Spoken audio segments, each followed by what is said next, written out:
الحمد للہ رب العالمین والصلاة والسلام علی اشرف الانبیاء والمرسلین اعوذ باللہ من الشیطان الرجیم ویوم ینادیہم ویوم اور جس دن ینادیہم وہ انہیں آواز دے گا فیقول پس کہے گا این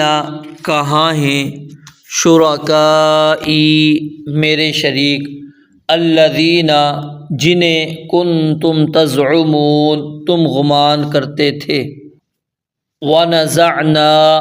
اور ہم نکالیں گے من کل امت ہر امت سے شہیداً ایک گواہ فقلنا پھر ہم کہیں گے ہاتو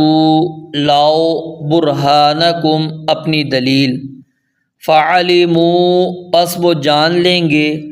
ان الحق کہ بے شک سچ بات للہ اللہ ہی کی ہے وضل اور گم ہو جائے گا عنہم ان سے ما کانوا یفترون جو وہ جھوٹ گھڑا کرتے تھے۔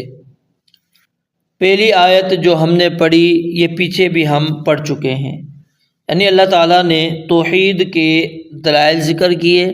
اب اس کے بعد دوبارہ اسی مضمون کی طرف اللہ تعالیٰ نے کلام کو لوٹا دیا ہے جو پہلے ہم پڑھ رہے تھے، اور وہ کیا ہے کہ اللہ تعالیٰ قیامت کے دن مشرکین کو آواز دے کر ان سے دو سوالات کریں گے۔ ایک سوال جو کہ ہم نے پیچھے بھی پڑھا اور یہاں پر پھر اللہ رب العالمین نے ذکر کر دیا کہ این شرکائی میرے شریک کہاں ہیں، میرے شریک کہاں ہیں جنہیں تم گمان کیا کرتے تھے۔ یہ بار بار کہنے کا مقصد کیا ہے؟ انہیں ڈانٹنا ہے، انہیں ذلیل کرنا ہے، انہیں رسوا کرنا ہے، ان کے شرکاء کی بے بسی کو ظاہر کرنا ہے، شرک کے باطل ہونے کا اللہ رب العالمین اس کے ذریعے سے اظہار کرنا چاہتے ہیں۔ فرمایا کہ این شرکائی الذین کنتم تزعمون جن کو تم گمان کیا کرتے تھے، میرے وہ شرکاء کہاں ہیں، ذرا لے کر تو آؤ نا میرے سامنے۔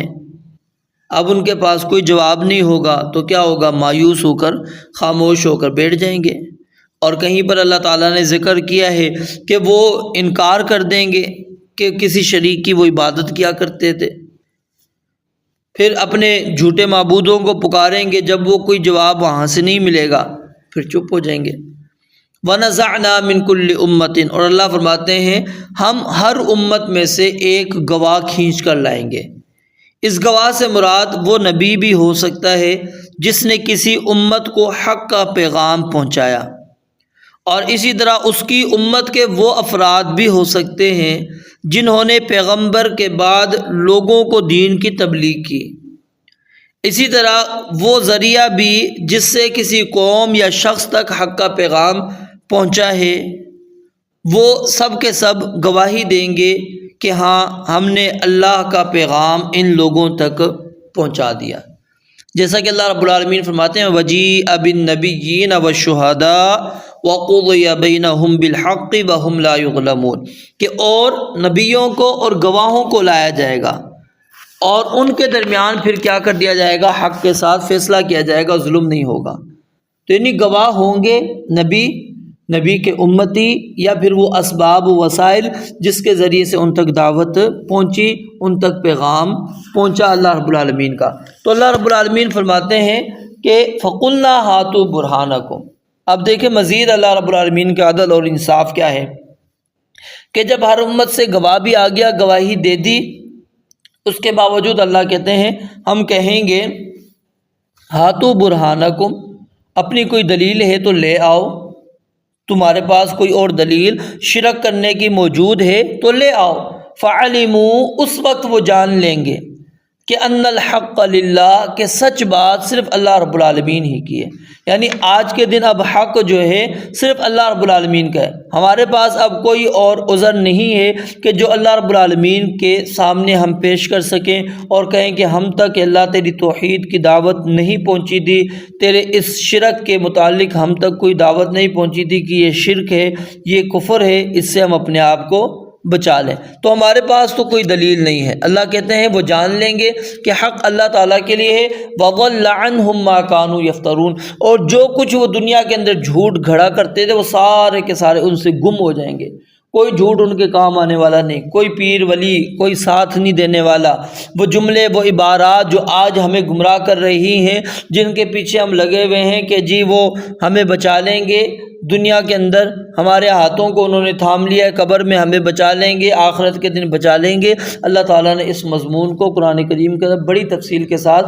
بالکل واضح انداز کے اندر بیان فرما دیا ہے کہ کوئی بھی بچانے والا نہیں ہے۔ تو یہ آج وقت ہے ہمارے پاس، ہم توحید پر پلٹ آئیں، توحید پر لوٹ آئیں، اللہ رب العالمین کی وحدانیت کو قبول کریں، الوہیت کو قبول کریں، اس کی ربوبیت کو قبول کریں، اس کے اسماء و صفات میں شریک نہ بنائیں، اس کی ذات میں شریک نہ بنائیں، اس کی الوہیت میں کسی کو شریک نہ بنائیں۔ آج ہی ہم اپنی اصلاح کریں اور اس توحید کی طرف پلٹ آئیں جس کے لیے انبیاء کرام علیہم الصلاۃ والسلام مبعوث کیے گئے۔ وَلَقَدْ بَعَثْنَا فِي كُلِّ أُمَّةٍ رَسُولًا أَنِ اعْبُدُوا اللَّهَ وَاجْتَنِبُوا الطَّاغُوتَ، جس کے لیے نبی مکرم علیہ الصلاۃ والسلام نے اپنی پوری محنت کی، صرف کی، اپنے نہ دن دیکھا، آپ نے نہ رات دیکھی، نہ آپ نے غریب کو دیکھا، نہ آپ نے امیر کو دیکھا، نہ آپ نے مرد کو دیکھا، نہ آپ نے عورت کو دیکھا، نہ آپ نے بچے کو دیکھا، جو جو آپ کو ملتا تھا، انفرادی مل رہے ہیں، اجتماعی مل رہے ہیں، سب کو آپ نے توحید کی دعوت پہنچائی، اللہ تعالیٰ کا پیغام ان تک پہنچایا ہے۔ تو یہ ہم تک جو دین کی دعوت پہنچی ہے، توحید کا پیغام پہنچا ہے، نبی مکرم علیہ الصلاۃ والسلام کی بڑی محنتیں اس کے پیچھے، تو ہمیں اس کے اوپر ہی پلٹنا چاہیے اور ہمیں اللہ کی وحدانیت، اس کی ربوبیت، اس کی الوہیت کو سمجھنا چاہیے۔ رب العالمین سے دعا ہے اللہ تعالیٰ سمجھنے عمل کرنے کی توفیق عطا فرمائے۔ وآخر دعوانا ان الحمد للہ رب العالمین۔